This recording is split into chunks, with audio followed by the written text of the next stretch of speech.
to share with you a new poem, a poem for today. This poem is Quilting the Black-Eyed Pea, We're Going to Mars by Nikki Giovanni. Nikki once said that it was a joy to experience my work, and that I was on a ship rocketing to Mars. It was just last week that it dawned on me that this poem is a way for me to say thanks to her again, and I would like to read it in my own way. By Nikki Giovanni, Quilting the Black-Eyed Pea. This is Venus Jones reading. We're going to Mars. We're going to Mars for the same reason Marco Polo rocketed to China. For the same reason Columbus trimmed his sails on a dream of spices. For the very same reason Shackleford was enchanted with penguins. For the reason we fall in love. It's the only adventure. We're going to Mars because Perry couldn't go to the North Pole without Matthew Henson. Because Chicago couldn't be a city without Jean-Baptiste Dussable. Because George Washington Carver and his peanut was the right partner for Booker T. It's a life-seeking thing. We're going to Mars because whatever is wrong with us will not get right with us, so we journey forth carrying the same baggage, but every now and then leaving one little itty-bitty thing behind. Maybe drop torturing hunchbacks here. Maybe drop lynching Billy Budd there. Maybe not whipping Uncle Tom to death. Maybe resisting global war. One day looking for prejudice to slip. One day looking for hatred to tumble by the wayside. And one day maybe the whole community will no longer be vested in who sleeps with whom. Maybe one day the Jewish community will be at rest, the Christian community will be at rest, the Muslim community will be at peace. And all the rest of us will get great meals at holy days and learn new songs and sing in harmony. We're going to Mars because it gives us a reason to change. If Mars came here, it would be ugly. Nations would band together to hunt down and kill Martians. And being the stupid, undeserving life forms that we are, we would also hunt down and kill what would be termed Martian sympathizers. As if the fugitive slave law wasn't bad enough then. As if the so-called war on terrorism isn't pitiful now. When do we learn, and what does it take to teach us things cannot be what we want, when we want, as we want? Other people have ideas and inputs, and why won't they leave Rap Brown alone? The future is ours to take. We going to Mars because we have the hardware to do it. We have rockets and fuel and money and stuff, and the only reason NASA is holding back is they don't know if what they send out will be what they get back. So let me slow this down.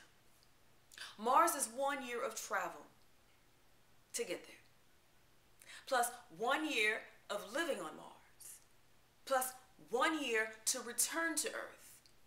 3 years of Earthlings being in a tight space, going to an unknown place with an unsure welcome awaiting them. Tired muscles, unknown and unusual foods, harsh conditions, and no known landmarks to keep them human. Only a hope and a prayer that they will be shadowed beneath a benign hand, and there is no historical precedence for that except this. The trip to Mars can only be understood through Black Americans. I say the trip to Mars can only be understood through Black Americans. The people who were captured and enslaved immediately recognized the men who chained and whipped them and herded them into ships, so tightly packed there was no room to turn, no privacy to respect, no tears to fall without landing on another. Where, not kind and gentle and concerned for the state of their souls, no, the men with whips and chains were understood to be killers, feared to be cannibals, known to be sexual predators. The captured knew they were in trouble. In an unknown place, without communicable abilities, without a violent, capricious species, but they could look out and still see signs of home. They could still smell the sweetness in the air. They could see the clouds floating above the land they loved. But there reached a point where the captured could not only not look back, they had no idea which way back might be.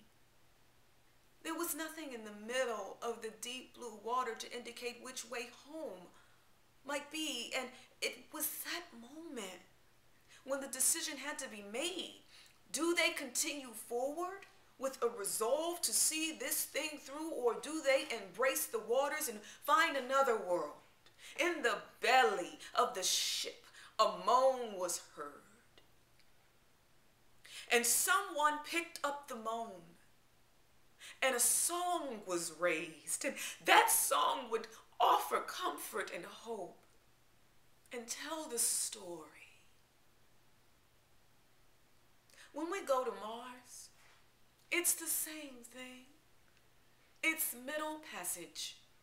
When the rocket red glares, the astronauts will be able to see themselves pull away from Earth. As the ship goes deeper, they will see a spark of blue, and then one day, not only will they not see Earth, they won't know which way to look, and that is why NASA needs to call Black America. They need to ask us, how did you calm your fears? How were you able to decide you were human, even when everything said you were not? How did you find the comfort in the face of the improbable to make the world you came to your world? How was your soul able to look back and wonder? And we will tell them what to do. To successfully go to Mars and back, you will need a song. Take some Billie Holiday for the sad days, and some Charlie Parker for the happy ones. But always keep at least one good spiritual for comfort. You will need a slice of 2 meatloaf, and if you can manage it, some fried chicken, in a shoebox, with a nice moist lemon pound cake, a bottle of beer, and because no one should go that far without beer, and maybe a 6-pack, so that if there is life on Mars, you can share. Popcorn for the celebration when you land, while you wait on your land legs to kick in. And as you climb down the ladder from your spaceship to the Martian surface, look to your left, and there you'll see a smiling community quilting a black-eyed pea, watching you descend.